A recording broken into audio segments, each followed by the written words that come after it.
Saudara-saudara kaum muslimin yang berbahagia, ini merupakan analisa sosial bahwa pada suatu saat nanti akan terjadi di tengah-tengah umat di mana kita dihantam dan diserbu dari segala macam penjuru.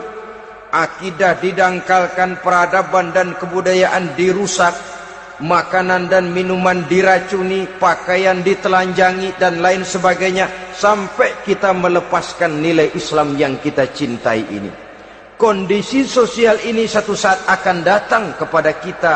Demikian analisa dan peringatan dari Rasulullah sallallahu alaihi wasallam.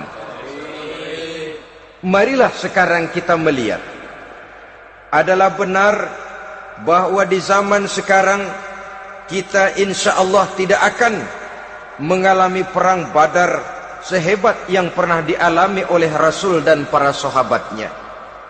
Tetapi sesungguhnya perang yang kita hadapi di zaman sekarang ini tidak kalah hebatnya dengan perang Badar, tidak kurang dahsyatnya dengan perang Uhud, tidak kurang ngerinya dari perang Khandaq. Hanya saja yang kita hadapi sekarang ini bukan ujung pedang, bukan ujung tombak, bukan ujung panah. Yang kita hadapi sekarang ini adalah perang akidah, perang ideologi, perang mempertahankan keyakinan. Yang kalau kita kalah sekarang, kita memang masih beragama. Tetapi anak kita, cucu kita, generasi yang akan hidup 5, 10, 20, 30 tahun yang akan datang, wallahu a'lam bissawab. Islam, saudara-saudaraku, tidak mungkin hilang dari dunia. Tetapi tidak mustahil Islam gulung tikar dari desa kita. Tidak mustahil Islam gulung tikar dari kampung dan kota kita, jikalau kita tidak menjaganya, jikalau kita tidak memeliharanya, bahkan jikalau kita tidak mewariskannya kepada anak-anak kita, generasi yang akan datang. Marilah kita mengingat sejenak bagaimana Islam di Spanyol yang pernah jaya, pernah mewarnai daratan Eropa, dan yang sekarang hanya sekedar tinggal ceritanya saja. Ini pernah diperingatkan oleh Rasul dalam satu hadis, sayati ala ummati zamanun la yabqal Islam illa ismun wala minal Quran illa rasmun. Akan datang satu masa di tengah umatku di mana pada masa itu Islam ada tapi hanya tinggal sekedar namanya saja, dan Quran pun ada tapi cuma sekedar tinggal tulisannya saja.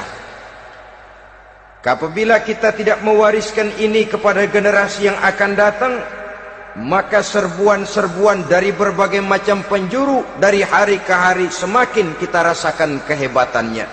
Tidak mustahil sejarah Spanyol akan terjadi di desa kita, akan terjadi di kampung kita, akan terjadi di kota kita. Orang Spanyol, kalau mereka cerita kepada anaknya, mereka akan cerita, nak, di sini dulu ada masjid. Kapan Pak? Dulu bener dah.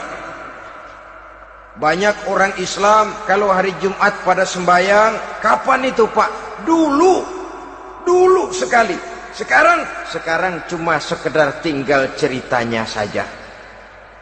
Bukankah sesuatu yang sangat tidak mustahil apabila kita tidak menjaga dan mewariskan Islam ini kepada generasi yang akan datang, maka serbuan-serbuan akan membawakan hasil yang diinginkan oleh para penyerbu itu tadi.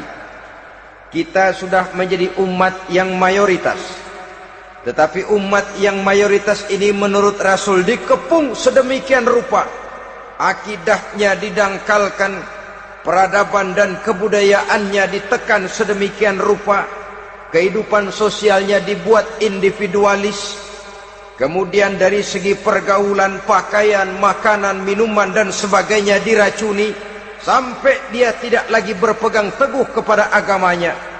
Dan dikala itu hilang kehebatan umat ini di mata musuh-musuhnya. Orang lain memandang kita ringan saja, enteng saja, satu umat yang sudah kehilangan wibawa. Padahal konon kabarnya kita mayoritas. tapi enak saja dikutak-kutik orang lain. Dan dikala itu di hati kita merajalela penyakit wahan. Penyakit wahan itu apa? Pertama, hubbud dunia, terlalu cinta kepada dunia. Terlalu cinta kepada dunia yang menyebabkan kita lupa akan tanggung jawab dan kewajiban, lupa meneruskan dan mewariskan Islam kepada generasi yang akan datang. Kita berlomba hanya untuk mengejar dunia dan seluruh isinya. Baik dia bernama material, baik dia bernama seksual, baik dia bernama pangkat, jabatan dan kedudukan, berlomba-lomba kita di dalamnya. Sampai tercampaklah penyakit hubbud dunia di dalam hati ini. Berurat dan berakar dunia itu, sulit dan berat kita berpisah daripadanya. Akibatnya kemauan untuk berbuat demi dan atas nama agama sangat sulit terwujud di dalam kehidupan ini. Yang kedua, karahiyatul maut, terlalu takut kepada mati. Baik mati ajal, mati dalam artian yang sebenarnya, baik mati usahanya, baik mati karirnya, baik mati pangkat dan jabatannya. Sehingga dengan demikian akibatnya jatuhlah kita menjadi umat yang kehilangan wibawa di mata orang lain. Saudara-saudara kaum muslimin rahimakumullah, saya katakan tadi, perang yang kita hadapi di zaman sekarang adalah perang akidah. Perang menghadapi peradaban dan kebudayaan yang menghancurkan moral daripada anak-anak kita. Perang menghadapi banjirnya maksiat dan munkarat. Yang di tengah-tengah itu, di samping berkewajiban menjaga diri dan keluarga, kita pun juga berkewajiban menjaga anak-anak kita, generasi yang akan datang.